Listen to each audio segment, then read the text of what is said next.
Good morning mga kapadyak. Sabado ngayon, kaya family ride muna tayo. Destination MMP Plaridel. Practice lang.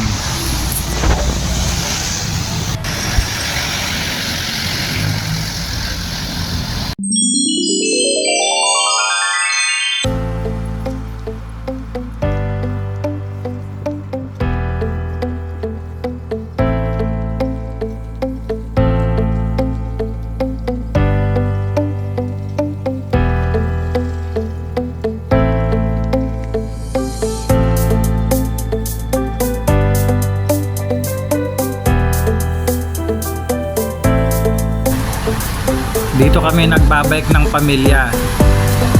So sinasanay namin yung mga anak namin kung paano gumamit ng kalsada. Kamukha dito maraming nagja-jogging. So may exercise nila yung disiplina nila sa pagbabike. Kailangan pag maraming tao, di pa pwede yung mabilis baka mamaya makabangga sila. At saka tinuturuan namin yung bunso kong anak kung paano gumamit ng kalsada, kung saan siya pupwesto, kung paano yung biglaang baba kung sakaling maraming tao, lalo na kapag dumadaan dun sa palengke ng Santa Rita, kapag dumadaan kami doon, lalo na kapag weekend, maraming namamalengke kaya nagtatraffic doon. So maraming dumadaan, marami ring sasakyan, maraming tumatawid kabilaan. Kaya para matuto siya kung paano siya sa biglang baba kapag maraming tao, kapag maraming dumadaan, para di rin siya matumba.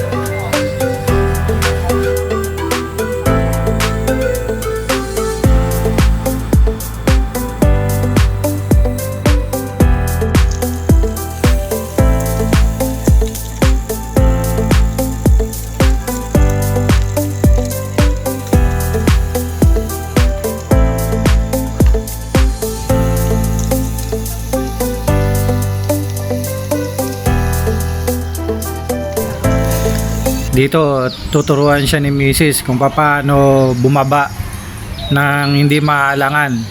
Kasi kapag nasa kalsada ka, nasa kaliwa yung mga sasakyan, dapat paghihinto ka pag bababa ka sa kanan para di ka masagi ng sasakyan. So tinuturuan siya kung anong gagamitin niyang kambyo kapag aakyat at saka paano pagbaba ng tulay. Ito nakakatuwa dito, yung mga ibong bato-bato sobrang amo na sa tao. Siguro dahil sanay na sila sa araw-araw, maraming nagja-jogging, maraming nagbabike, hindi na sila takot. Kala mo kalapati, mas maamo pa oh. Halos sila pa yung lumalapit sa akin, pwede ko nung dakmain kung tutuusin eh oh. Kakatuwa lang kasi ang bait eh. Halos tutukan na yung camera, halos dumikit na sa kanila oh. Parang wala lang, kala mo alaga. Pero mga pakalat-kalat lang yan dito sa MMP. Ang ganda tingnan eh, nakakatuwa.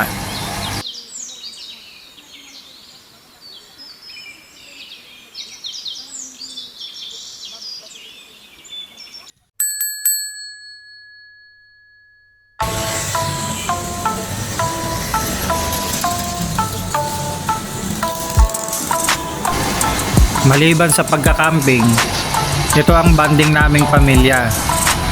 Kapag may oras kami, so sama-sama kaming nagbabike. Kaya lang absent yung isa sa amin, yung panganay ko. So puyat nung gabi, kaya kami lang ang nakapagbike. So sa susunod, sasama yon sigurado. So yung iba dyan sa inyo, ito gawin nyo gagaya ng ginagawa namin. So magkaroon din kayo ng bonding sa kahit papanong paraan na pwede kayong magsama-sama kahit sa maiksing oras lang. Kumbaga